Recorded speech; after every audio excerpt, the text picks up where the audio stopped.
बिस्मिल्लाहिर्रहमानिर्रहीम अस्सलामु अलैकुम जी। Welcome to back once again. You are listening right now Saddam Ashraf. तो आज हम डिस्कस करने जा रहे हैं जो जुलाई का करंट अफेयर।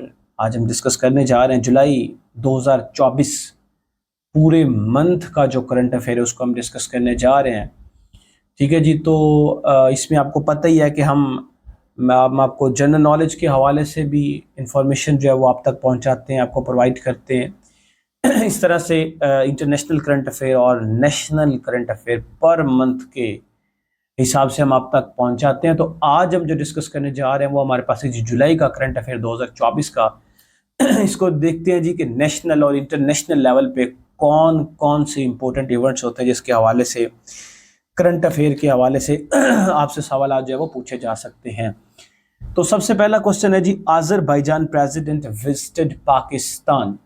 तो आज़रबाईजान एक ऐसा मुल्क है जिसका जनाब जो एक प्रेसिडेंट है उन्होंने पाकिस्तान का हाल ही में विजिट किया। आपसे सवाल पूछा जाएगा कि किस प्रेसिडेंट ने किस मुल्क के प्रेसिडेंट ने, या उसका नाम पूछा जा सकता है या डेट पूछी जा सकती है। इस तरह से ये सवाल बन सकते हैं। तो आज़रबाईजान के जो प्रेसिडेंट है उन्होंने जनाब आला क्या किया जी, पाकिस्तान का विजिट किया है 11 से 12 जुलाई 2024 को। इल्हाम अलाया साहब उनका नाम है जी। आज़रबाईजान के जो प्रेसिडेंट है उनका नाम है। इस तरह से जो इनके वाइस प्रेसिडेंट है आज़रबाईजान के वो महरीबन अलिया साहब हैं, और इनके जो पीएम हैं वो अली असदोद साहब जो हैं वो इनके पीएम है आज़रबाईजान के। और आज़रबाईजान आपको पता ही है कैस्पियन सी के साथ जो है वो अपना बॉर्डर शेयर करता है। बाकू बाकू इसके कैपिटल का नाम है आज़रबाईजान का, और इसकी जो करेंसी है वो manat manat is the currency of Azerbaijan. और आज़रबाईजान में इनकमिंग 11 से 22 नवंबर 2024 में आज़रबाईजान में COP29 का जो है वो कॉन्फ्रेंस जो है वो मुनक्कद होने जा रही है। आपको पता ही है कॉप के बारे में, ये वैसे यूनाइटेड नेशंस की एक क्लाइमेट चेंज के हवाले से कॉन्फ्रेंस जो है वो, या फिर एक तंजीम है कॉप। ठीक है। और इसका जो है वो COP29 जो है उसकी जो सबमिट है या जो उसका जो इजलास है या उसकी जो कॉन्फ्रेंस है वो आज़रबाईजान बाकू में वो जनाब 11 से 22 नवंबर 2024 को जो है वो आज़रबाईजान में मुनक्किद होने जा रही। इससे पहले 2008 COP28 की बात करें तो वो जनाब जो यूएई में हो चुकी है। फिर 27 की बात करें तो मिस्र में हो चुकी है। 26 की बात करें कॉप की तो ग्लासगो में हो चुकी है। तो इस तरह से मतलब आप इसको याद रखेंगे कॉप के हवाले से।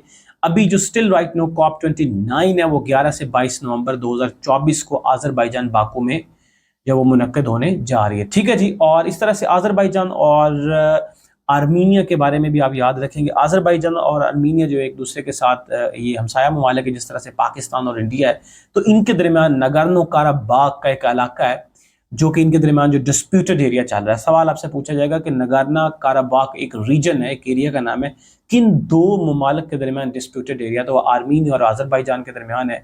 ये वैसे बेसिकली देखा जाए तो 1988 से लेके 2024 तक ये आपस में लड़ रहे हैं इसी नगोर्नो काराबाख का जो इलाका है आज़रबाईजान और आर्मीनिया के दरमियान। इसके ऊपर जो है वैसे बेसिकली देखा जाए तो आर्मीनिया का कब्जा है, लेकिन आज़रबाईजान कहता है कि ये हमारा रीजन है, ये छोड़ा जाए। ठीक है। तो इस तरह से ये जो है वो आज़रबाईजान के हवाले से भी आपने अपने माइंड में रखना है।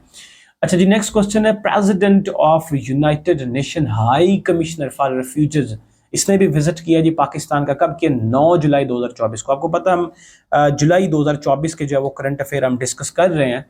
तो 9 जुलाई 2024 को फिलिपो ग्रांडी साहब जनाब है, इन्होंने 9 जुलाई 2024 को पाकिस्तान का विजिट किया, और ये यूनाइटेड नेशन हाई कमिश्नर जनाब फॉर रेफ्यूजीज के ये प्रेसिडेंट है। तो इन्होंने पाकिस्तान का हाल ही में विजिट किया। उसके बाद नेटो के बारे में, नेटो की सबमिट हुई है 2024 में, नेटो की सबमिट हुई है जी।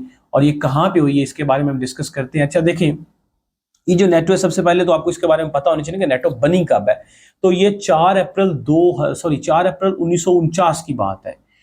4 अप्रैल 1949 में नेटो जो है इसकी बुनियाद रखी जाती है, क्योंकि उस वक्त वर्ल्ड वार 2 के बाद पूरी दुनिया 2 ब्लॉक्स में जो वो तकसीम हो गई थी। एक साइड पे यूएसएसआर था यानी रशिया था, और दूसरी साइड पे अमेरिका था।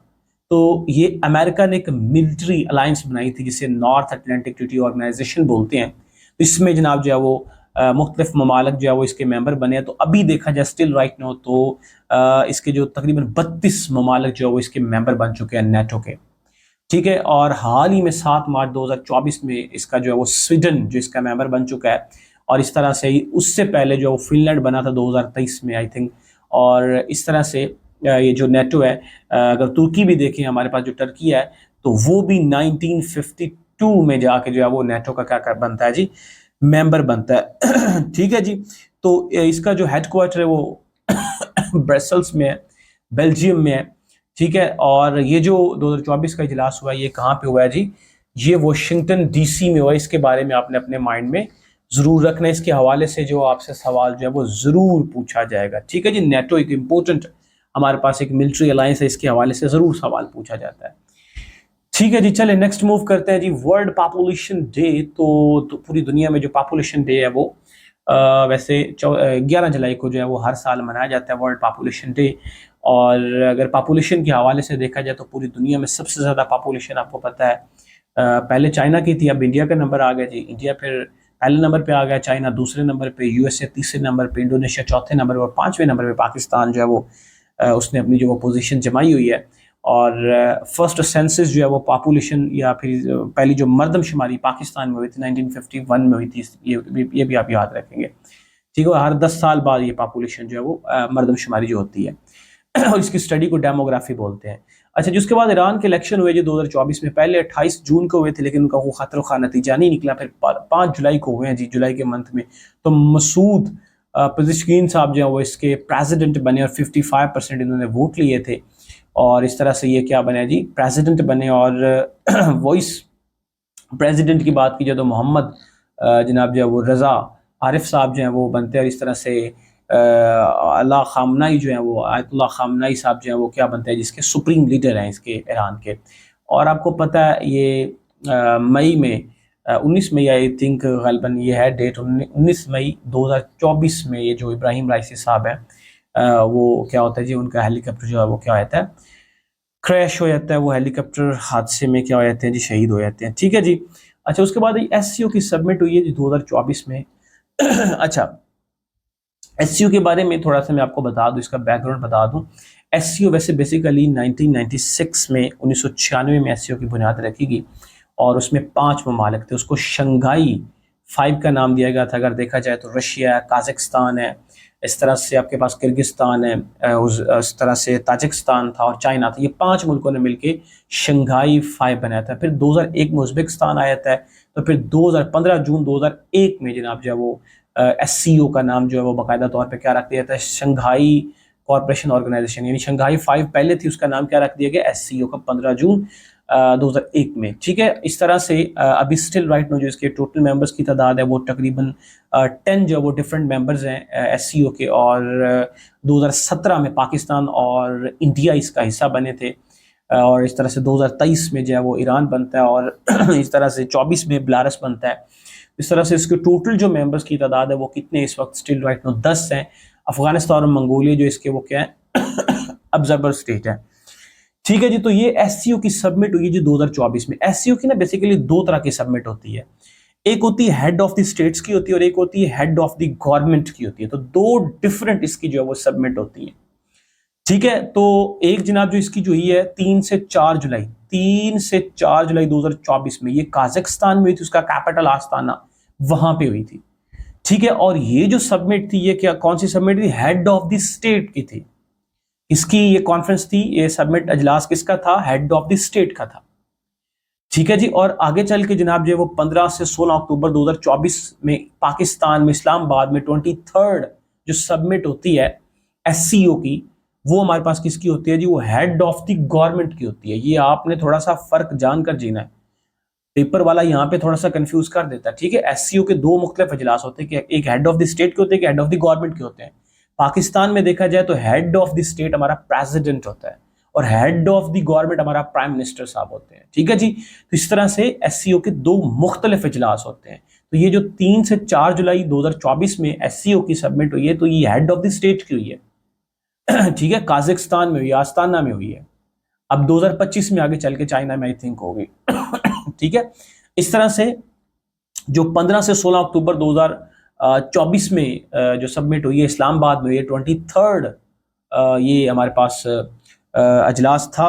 तो इसमें हेड ऑफ द गवर्नमेंट जो है वो लोग जो इसमें उन्होंने शमूलियत अख्तियार अपनी की हुई थी, ठीक है। जिसमें रशिया में से मकेल साहब आए हुए थे, चाइना में से ली क्वांग आए हुए थे, इस तरह से हमारे पास जो इंडिया से जयशंकर साहब आए हुए थे, ठीक है। तो इस तरह, क्योंकि हमने भी अपना वजीर खारजा भेजा था ना जब लास्ट टाइम 22nd हुई थी इंडिया में, वो उसकी सबमिट हुई थी हेड ऑफ द गवर्नमेंट की, तो हमने बिलावल भुट्टो साहब को भेजा था, तब वो हमारे फॉरेन मिनिस्टर थे, तो उन्होंने भी इस दफ़ा फॉरेन मिनिस्टर को ही भेजा, ठीक है जी। तो इस तरह से आप अपने जहन में रखेंगे, तो ये थोड़ा सा आपने फ़र्क जो है वो अपने ज़रूर माइंड में रखना, इसके हवाले से आपसे सवाल पूछा जाएगा। उसके बाद new president of financial action task force FATF का एक नया प्रेसिडेंट जो है वो इलेक्ट हुआ है जी, उसके बारे में हम डिस्कस करते हैं। तो इससे पहले थोड़ा सा फाइनेंशियल एक्शन टास्क फोर्स के बारे में आपको थोड़ा सा पता होना चाहिए। 1989 में बनी, इसके टोटल मेंबर्स की तादाद 39 है। इसकी 3 डिफरेंट लिस्ट होती है, जैसे हम कहते हैं ना white list, black list, grey list. तो पाकिस्तान भी ग्रे लिस्ट में था, लेकिन कब निकला जी? 2023 में निकला। और ग्रे लिस्ट निकलने के लिए पाकिस्तान को कितने वोटों की जरूरत थी? 12 वोटों की जरूरत थी। जो भी यानी ग्रे लिस्ट से निकले उसको 12 वोट्स दरकार होंगे, ठीक है जी। अब इसके जो प्रेसिडेंट बने वो हमारे पास क्या बने? 1 जुलाई को वो बने अलीसा डी एंड्रो मडार्जो साहब जो है साहिबा, ये एक खातून है, एक औरत है, ये बनी है जी अपना अपना इस FATF की प्रेसिडेंट बनी है खातून। इनका ताल्लुक मैक्सिको से है। इससे पहले देखा जाए तो सिंगापुर के टी राजा कुमार साहब जो है वो फाइनेंशियल एक्शन टास्क फोर्स के क्या थे? प्रेसिडेंट थे। और ये प्रेसिडेंट 2 साल के लिए मुंतखब होता है, ठीक है। जिस तरह से आपसे सवाल ये भी पूछा जाएगा, पाकिस्तान में हाल ही में एक नई पार्टी जो इंट्रोड्यूस की हुई है वो कौन सी? अवाम पाकिस्तान हुई है जी, ठीक है। इनका स्लोगन है बदलेंगे निज़ाम। ये शाहिद खाकान अब्बासी हमारे फॉर्मर जो PM थे, इन्होंने जनाब ये अपनी जो है वो पार्टी बनाई। इसके बाद यूके के इलेक्शन हुए जी 2024 में। तो 4 जुलाई 2024 को ये इलेक्शन हुए हैं, ठीक है। यूके का जो PM बना है वो केर स्टारमर साहब बने हैं। इनका जो ताल्लुक है वो लेबर पार्टी से। इससे पहले देखा जाए तो 2010 से कंजर्वेटिव पार्टी के जनाब जो ऋषि सुनक साहब है, वैसे इंडिया से बिलोंग करते हैं, ये जनाब जो है अपना PM थे। और इन्होंने जो अब वोट लिए वो 650 में से 121 वोट लिए।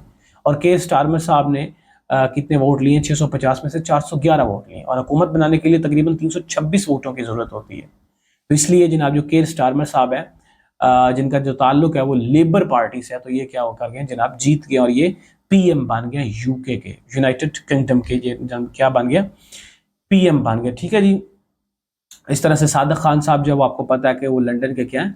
मेयर है, ठीक है। और यूके के बारे में ना थोड़ा सा आपको पता होना चाहिए। वैसे यूके जो है ना ये यूरोपियन यूनियन से निकल गया, ये ब्रेग्जिट हो गया, यूके ब्रेग्जिट हो गया। और ये इसने यूनाइटेड किंगडम खुद से अपनी बनाई है। यानी देखा जाए Scotland, Edinburgh is the capital of Scotland, इस तरह से इंग्लैंड है, ठीक है, इस तरह से वेल्स है और नॉर्दर्न आयरलैंड, ये चारों मिलकर यूनाइटेड किंगडम बनाते हैं।